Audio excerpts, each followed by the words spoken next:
Welcome back to 5 Minutes with KeRusso. We're on this grand quest to understand the Bible, and I hope you're enjoying it. I know I'm enjoying it. I'm learning. Even though I've gone through this book of John and the Bible many times, I'm learning every time I go through. You will never run out of opportunities to discover something new when you read this book, and that should excite you. It does me. Now, we're looking in John right now, and I shared with you in the last segment a text in John chapter 6 where Jesus had this message for his disciples that they really struggled with. And he talked to them about eating his body and drinking his blood.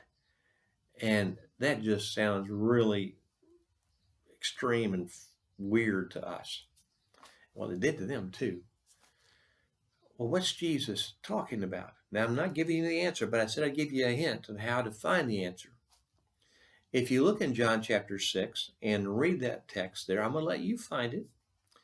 He'll say, unless you eat his body and drink his blood, you cannot have eternal life. Hey, eternal life is one of those words you've highlighted. So that should give you a little hint what he's talking about. Somehow this is connected to having eternal life. You go a couple of verses later in that text, and he'll say almost the same thing, except he says, if you eat my flesh and drink my blood, then you remain in me. Well, what does it mean to remain in him? Well, apparently it's a parallel to having eternal life. Remain, the plural of it, remains, is a word that John uses quite a bit, or Jesus used quite a bit. That's one of those words you could read through John's gospel, and you can highlight that word every time you come across it, remain or remains. Your translation might say the word abide or abides or some similar word. Highlight that word every time you go through and see what John is saying, see what Jesus is saying about remaining in him. And you pick up on this thread, and it may give you the insight that you need to be able to answer the question, what does Jesus mean about eating his flesh and drinking his blood? So you get to do your own discovery there. Do your own research, your own digging and seek it out there. Now, there are other words that you can read in John's gospel and highlight. And I want to encourage you to spend time in John's gospel, to spend even more time. Do you realize you spent over a month already in John? You're a good ways down the road to spending half a year in the Gospel of John.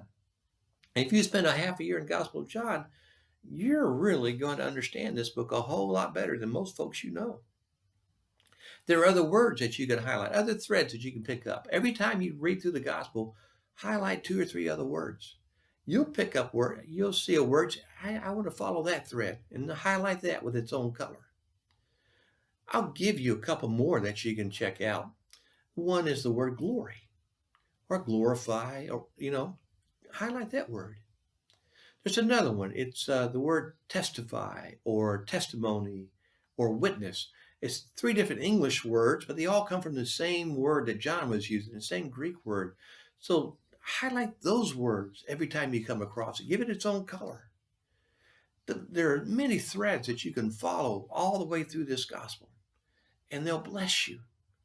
And you can spend 6 months in the Gospel of John easily, and by the time you're done, you'll be so more informed about what Jesus wanted you to know, what John wants you to know, so that you can have the life that comes from those who believe in Jesus as the Son of God. That could be yours. Now, I'm finishing up my part with you in the Gospel of John. If you want to stay in it, if the Spirit leads you and you want to stay in it, you keep studying, and you can send me questions at my email, booksbycaruso@gmail.com, and I'll try to help you along that way if you want to continue your own study in John. But I'm going to take a pivot here, and I'm going to go to Genesis starting next Monday and follow through or walk through the first 11 chapters with people. And you can follow those also. You can look at the videos. You may not jump into looking at Genesis, but you might hang on to that for later on when you're done with John. Or if the Spirit leads you and you want to jump into Genesis, just go right ahead. This is your journey, your quest. I'm just trying to show you different parts of the Bible to help you understand it so that I can help you down this road. There is so much to learn from this book, and you can spend time in it and never get tired of it. So if I can encourage you in that way, I'm glad to do it. Leave comments if you want to. Send me emails if you want to. And may God bless you. Thank you.